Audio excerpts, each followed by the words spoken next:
Assalamualaikum warahmatullahi wabarakatuh. Wadia balad dongeng Ki Agus Jago di mana wae ayana. Alhamdulillah wa syukru ala ni'amillah.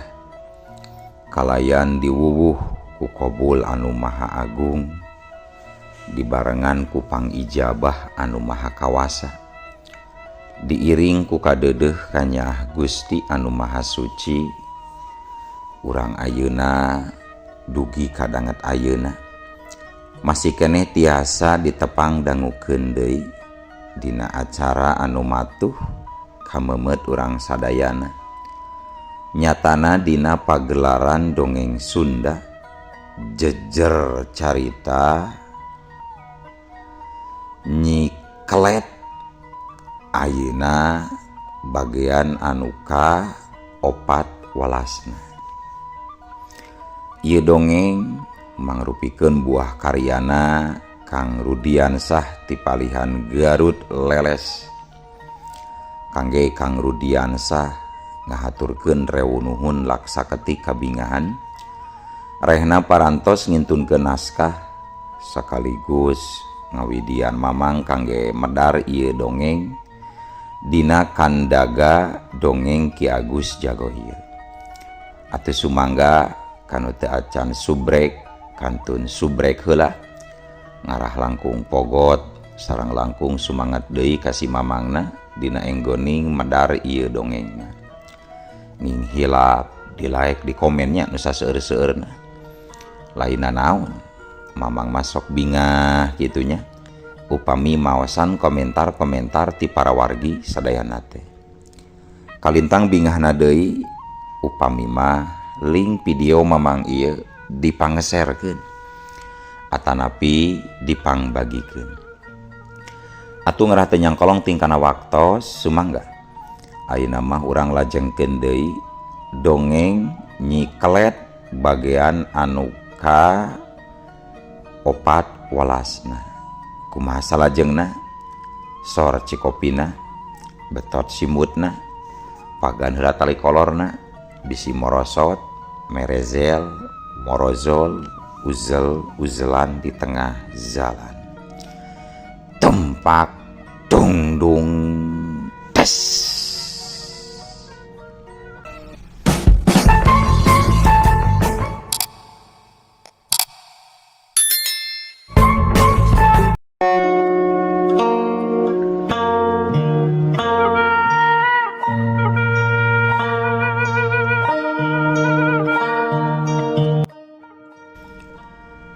Harita kadenge RT Dodi cumarita deui.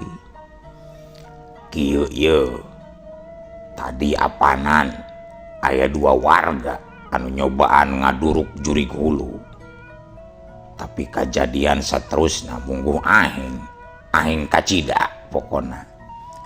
Margi sanes jurig hulu anu kabeulem teh, tapi ngadon warga lembur anu ngadurukna anu kabeulem. Cek RT Dodi nuduhkeun 2 layon anu tutung lantaran kaduruk. Atuh leng RT Suha sapara kanca jadi ngahuleng ngaraga menang. Malah terus pada ngabayangkeun mangsaseuna durukan masih ngagugudeg. Anu katingali teh asli memang jurig hulu Nyi Suryati anu kaduruk bari kadenge jeritanana tarik. Taya tanda-tanda salah sasaran. Tapi kunaon anu kadurukna ngadon anu ngadurukna sorangan. Jeung deui anehna kamana deui RW Gandi jeung Asep Jabri anu sabenerna. Nah bat bisa ngadadak ngaleungit teu pupuguh. Eta anu jadi bahan pamikiran urang lembur waktu harita. Sarta saterusna RT Suha gancang amitan kanu araya di dinya. Oge ngajakan para warga di antarana anu milu maruruh pikeun nempo tempat jurig hulu Nyi Suryati anu tadi diduru. Ka sadayana atuh mangga dikantun heula nya bade ningal tempat didurukna jurig hulu teh. Ya kuring mah bet jadi panasaran jeung salempang ieu teh. Buah-buah anu diduruk teh lain jurig hulu, tapi mudah-mudahan we atuh sing saenyana anu duruk teh jurig hulu ulah nambihan deui korban. Mangga atuh bade lajeng mah abdi oge katur sadaya warga bade teras marulih bade nyendak layon anu kaduruk ieu teh ka bumina masing-masing. Potong RT Dodi. Gancangna carita RT Suha sapara kanca terus patinggara di murut tempat jurig hulu anu tadi diduru. Tapi tetela saenggeus nepi teh ka tempat kajadian anu didurukna geus jadi lebu jeung taya tanda-tanda aya baju RW Gandi jeung baju Asep Jabri kaduruk. Seuneuna ngaleutikan terus pareum. Alhamdulillah taya tanda-tanda baju RW Gandi katut jeung Asep Jabri kaduruk geuning. Berarti eta dua jalma teh salamet. Hayu urang susul anu mulang ayo. Cek RT Suha langsung balik miheulaan.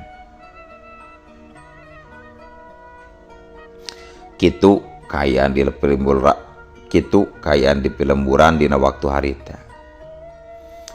Gancangna carita kocapkeun dina poe isukna kayaan di pelemburan jadi ibur ku ayana kajadian tadi peuting. Aya Rajapati di dua tempat akibat tindakan jurig hulu anu beuki lila beuki mahabu tindakanana. Jeung memang geus bisa kajudi kumaha perasaan Bu Intan jeung Nyi Ikah di imahna masing-masing. Nalika nyaho salakina laleungit teu pupuguh. Teu bisa kagambar deui kumaha katirna harita di eta pelemburan. Mun geus datang jurig hulu nyieun kaributan, saha nu rek bisa ngalawan. Kakuatan pihak Nyi Suryati, dieu beuki dieu tambah rongkah jeung kuat, susah pikeun neangan tandinganana. Poe eta anu ngurebkeun layon geus lumangsung deui di sabaraha tempat. Jangji anu maluruh RW Gandi katut Asep Jabri geus dimimitian dina poe harita keneh. Sedengkeun RT Suha nepatan jangjina oge indit lumampah di baturan kujang apud ngajugjug ka lemburna Ki Sudinta. Cag tunda anu keur lumampah oge tunda anu keur neangan laratan RW Gandi katut Asep Jabri anu leungit teu pupuguh. Ayeuna urang caturkeun deui di lemburna Ki Sudinta.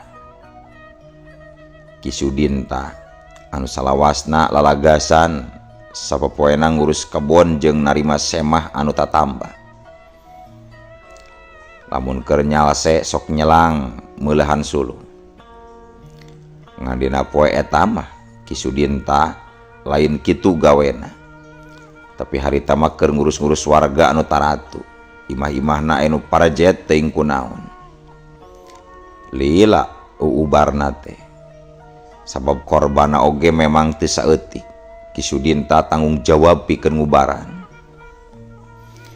Waktu balik ka imahna pikeun reureuh ngadadak harita hiji jiri make baju sing sarua hideung bari singset terus ngolebat ka hareupeun Ki Sudinta.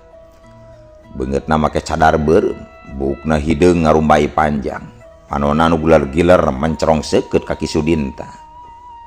Jeleng kolebat. Ki Sudinta langsung rag ngeureunkeun lengkahna. Eta jirim teh taya lian ti Nyi Suryati. Mun ti beurang mah manehna sok ngawujud jalma sakumaha ilaharna. Nyi Suryati nyarita ka Ki Sudinta. Ki Sudinta, kumaha? capek ngurus-ngurus warga anu taratu teh. Jeung kade poho deui kuring Nyi Suryati alias Nyi Kaletea tetangga Aki baheula, cek Nyi Suryati. Ki Sudinta dina sikapna anu tetep tenang gancang unggek bari ngawalon. Sumuhun, Aki tos terang ka Nyai ti barang sumping oge.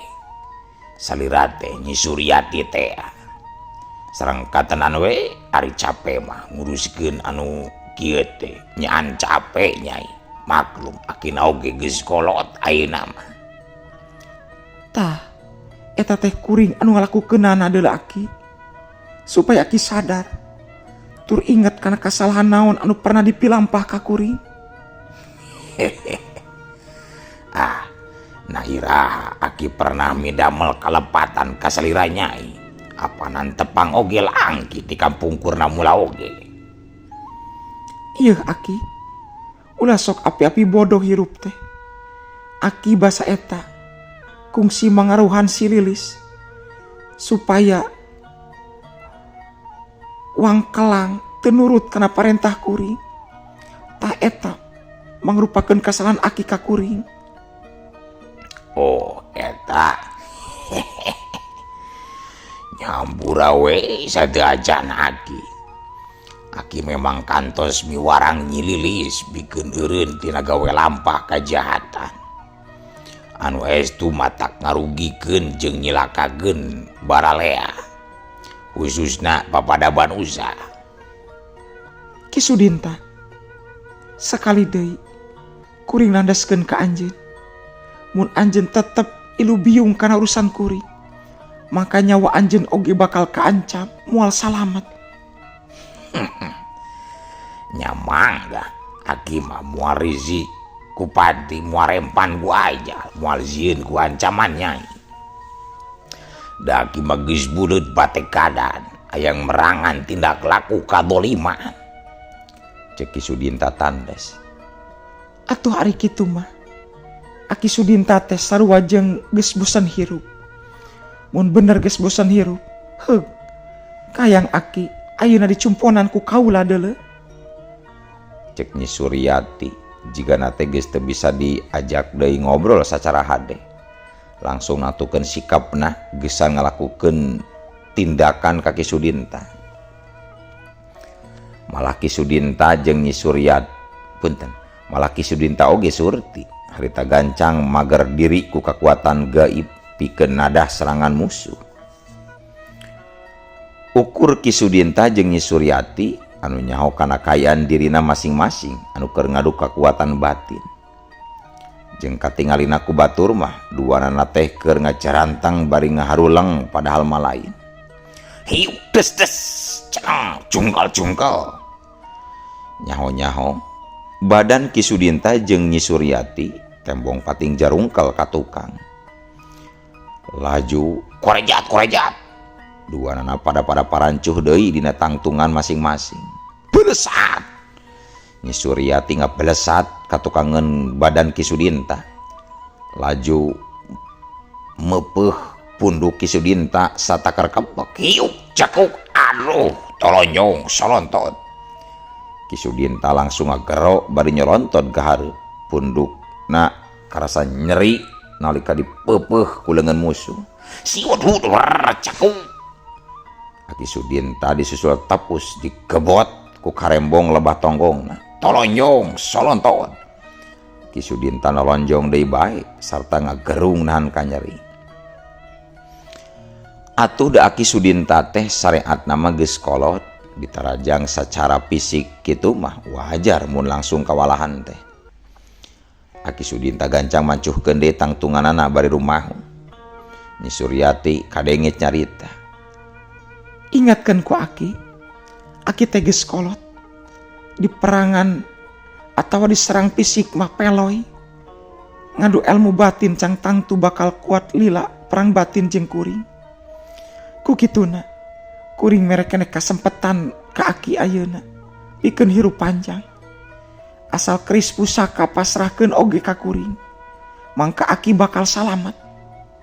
Cek Nyi Suryati bari ngancam sarta minta keris milik Ki Sudinta.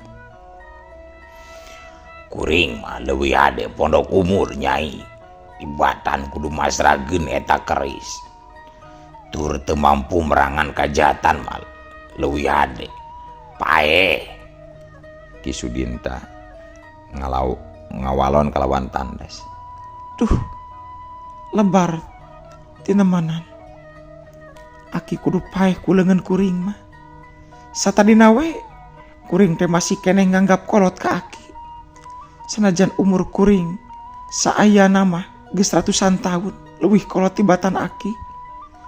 Tapi saenggeus sampurna meunang tumbal 40 nyawa orok anu karek lahir sarta murak balina. Oge orok anu genep bulan dina jero kandungan. Mangka kekuatan kuring tambah ngaronjat sakti mandraguna. Moal aya nu bisa mapakan kana ilmu kuring. Tur matak nambahan awet ngora pikeun rupa kuring ayeuna Aki. Syariat mah bisa jadi gitu. Dina poe ieu Aki pae ku leungeun Nyai. Tapi hakikatna mah tetep kersaning Gusti anu bakal nangtukeun takdir hirup patina manusia. Tapi na deui Aki bebeujeuh ka Nyai, geura tobat Nyai. Seacan Nyai bener-bener leupas nyawa tina raga. Da saha nu bakal nyao Nyai dina hiji waktu pinanggi jeung apes.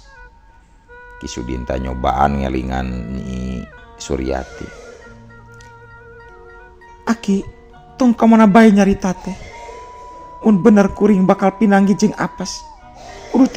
Kudu tiba heula keneh atuh karandapan ku kuring, lain ayeuna. Wayahna Ki Sudinta umur Aki ngan samat dieu. Rasakeun panarjang kaula Aki.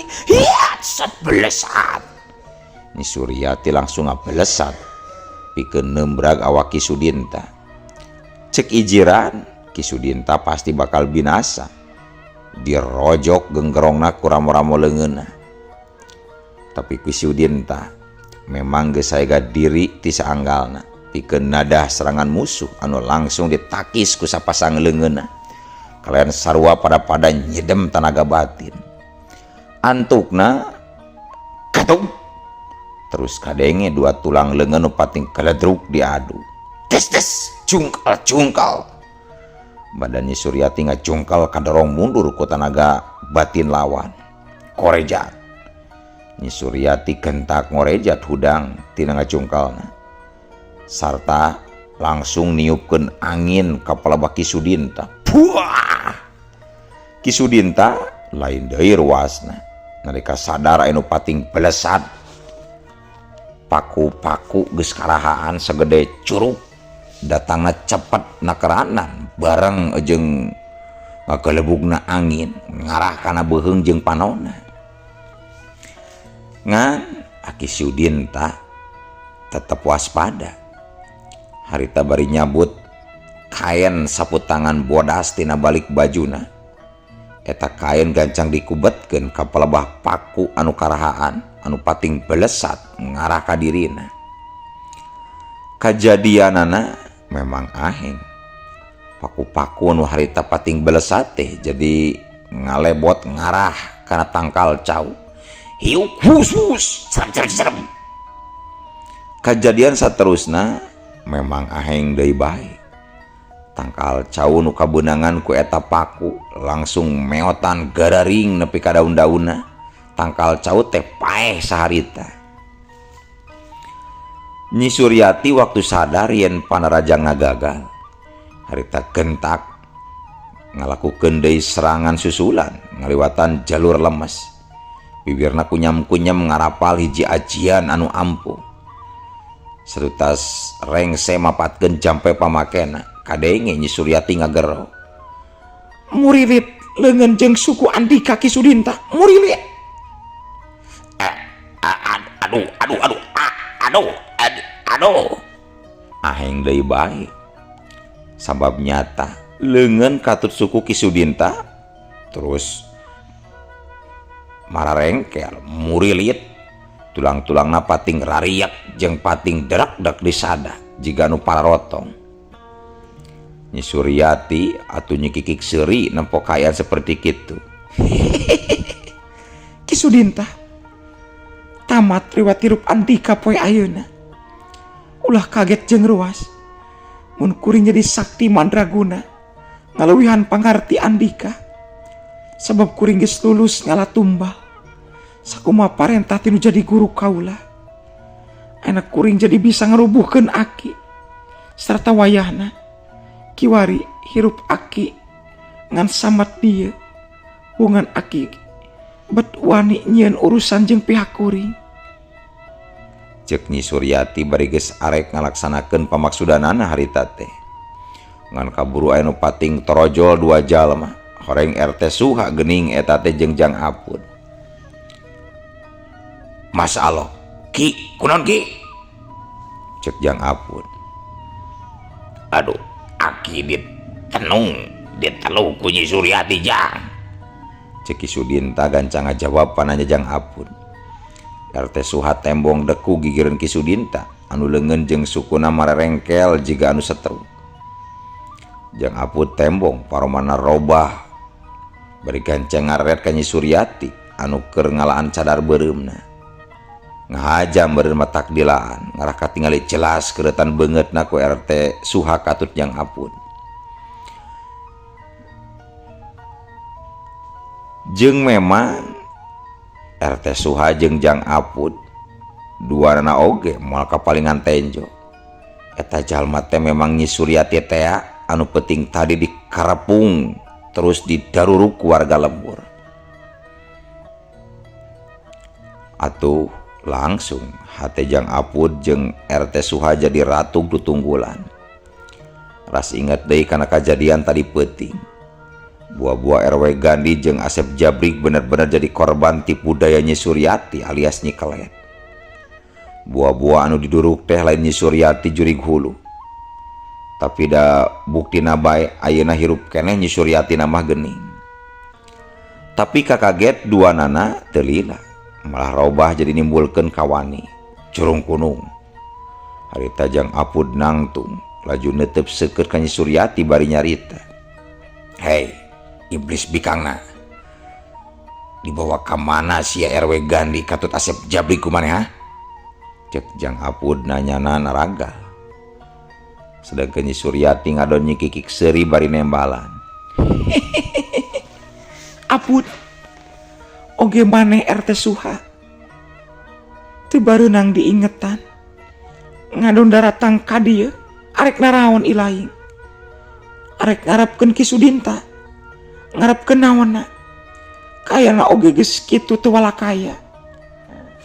Hei maneh Apud, maneh ulah ngaco ngomong teh bet nanyakeun RW Gandhi jeung Asep Jabrik sagala rupa ka kuring.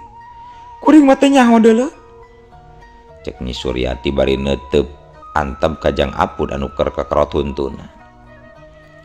RT Suha gancang nenangkeun Jang Apud anu keur kekerot huntuna. Bari ngagilir-gilirkeun perah bedog sagarupa. Maneh iblis bikangna, mana teuing daek ngaku kana kasalahan diri deuleu. Aing ngarti maneh memang hebat, bisa nyihir panejo jalmalian. Maneh waktu diduruk ku warga lembur terus ka mana? Geuning bisa kene salamet sia. Jawab jurig. Cek Jang Apud harita nempas. Oh, jadi maneh teges ngaku kana kehebatan kuring. Bener. Lantaran kuring tetela bisa lolos tina kepungan warga lembur jeung tina senedurukan tadi peuting. Nya, terus RW Gandhi jeung Asep Jabrik jadi korban tipu daya maneh. Maneh kudu tanggung jawab Suryati. Di mana dumuk patu maneh? Imah maneh di mana? Ku aing diduruk sia. Ulah gagabah maneh nyarita teh Apud. Soal si RW Gandhi jeung si Asep Jabrik kuring teh nyaho. Maneh tong nuduh sambarangan ka diri kuring deuleu. Teu ngaku oge. Tetep dewek yakin mah. Leungitna RW Gandhi jeung Asep Jabrik pasti aya sangkut pautna jeung maneh deuleu Suryati. oge Jumadin kumane dibebaskeun tina pangberokan. Tenang jeung Apud, tenang. Ulah lain urang lain keur ngomong jeung jalma biasa jang. Kade kun make perhitungan oge carana jang. Omongan RT Suha kadengieun ku Nyi Suryati. Tah, dengikeun ku si laing Apud. Si RT Suha ngomong naon bieu. Jadi kade Andika ulah gagabah nuduh ka kuring. Pada si RW Gandhi jeung si Asep Jabrik leungit. Kuring bener-bener renyaho deuleu. Jeung Apud tembong ngahuleng ngaraga menang. Mikiran nasib RW Gandhi jeung Asep Jabrik anu duka teuing bakal kumaha. Pinasibeunana. Nyi Suryati kadenge deui nyarita ditujukeun ka Ki Sudinta. Andika masih keneh gede milik Ki Sudinta. Kudatangna si RW Suha jeung si Apud. Mangka nasib maneh oge masih keneh aya harepan pikeun panjang umur. Ngan sakali deui, Omat. Ulah aya deui anu ilu biung kana urusan kuring. Kuring tetep bakal ngaganggu warga lembur dina unggal wanci peuting. Saacan panggih jeung anu dimaksud ku kaula deuleu. Ki Sudinta kadenge ngawalon, bari kaen awakna tetep ngagoler. Pulikeun heula gula deuleu Nyai. Agi janji moal deui ngahalangan kana tindakan Nyai Katut Nyi Lilis. Asal ulah menta keris pusaka turunan Aki deuleu. Ngadengi Ki Sudinta nyarita kitu. Jang Apud Katut RT Suha tembong silih pencerong. Sedangkeun Nyi Suryati kadenge nyarita semu sinis. Alus. Aki oge akhirna bisa ngaku karena kehebatan kuring. Sarta heug Aki ku kuring cuang pulihkeun. Asal bener moal ilu biung jeung ngaganggu karena setiap tindakan kuring. Ki, kunaon kibet milu kamu Suki? Jang Apud kadenge nembrong ngilu ngomong. Tapi teu diwaro ku Ki Sudinta. Jeung kusabab Ki Sudinta dianggapna memang geus taluk kanu jadi musuh. Antukna Jang Apud jeung RT Suha gancang pating laleos ninggalkeun eta patempatan. Bari mawa hate anu kuciwa alatan sikapna Ki Sudinta. Aduh, kaduhung datang ka dieu Pak RT. Sugante teu kitu sikapna Ki Sudinta teh, bet gampang bilu ka musuh. Cek Jang Apud bari leumpang. Tapi nalika Ki Sudinta bener-bener pasrah kana kanyataan, kajen disebut takluk kudu jadi musuh. Asal dirina bisa pulih deui kana kayaan, asal kerisna ulah dicokot. Nyi Suryati muncerang ambek. Oh, teu bisa kitu Aki. Keris pusaka tetep kudu jadi milik kuring. Pikeun tambahna anjeun nebus kasalahan ka diri kuring deuleu. Ngan Ki Sudinta tetep teu mikeun keris pusakana kudu dibikeun maka musuh. Ulah Nyai, eta keris teh warisan tinu jadi guru. Nyai taya hak ngapimilik eta keris. Oge taya hak mikeun keris pusaka kasambarangan jalma deuleu Nyai. Nyi Suryati nambahan muncak amarahna. Ongko lebar ku nyawa. Tapi Aki mah tetep teu daek mikeun eta keris pusaka ka diri kuring. Aneh. Tibatan Aki kudu masrahkeun eta keris pusaka ka Nyai.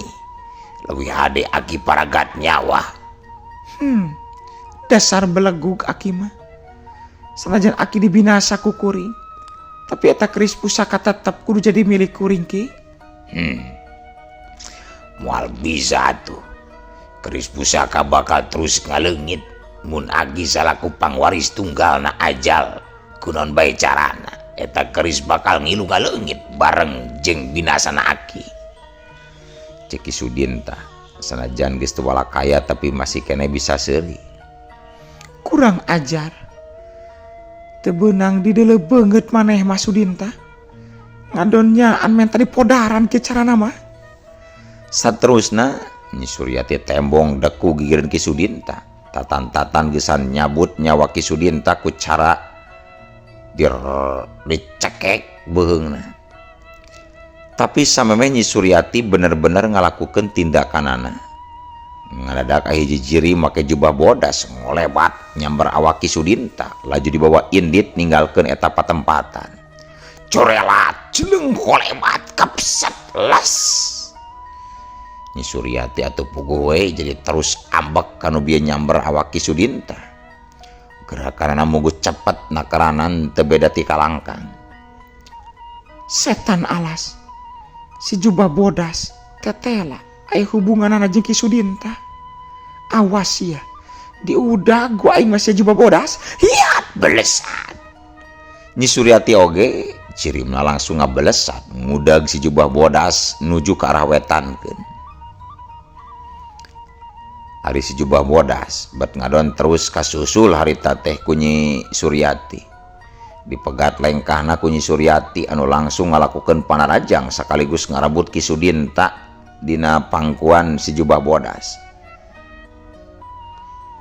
Tapi nalika kayan keur kitu, atuh ari ujug-ujug eueuh waktosna kabujeng seep wadia balad dongeng Ki Agus Jago keun atunya. Ye dongeng teh urang cekapkeun we heula dugi ka dieu. Insyaallah enjing pageto baris dilajengkeun deui. Atuh ku kitu ku kieuna mamang sajamit mungkur amit mundur ti payunan para wargi sadayana. Hayu ah. Assalamualaikum warahmatullahi wabarakatuh.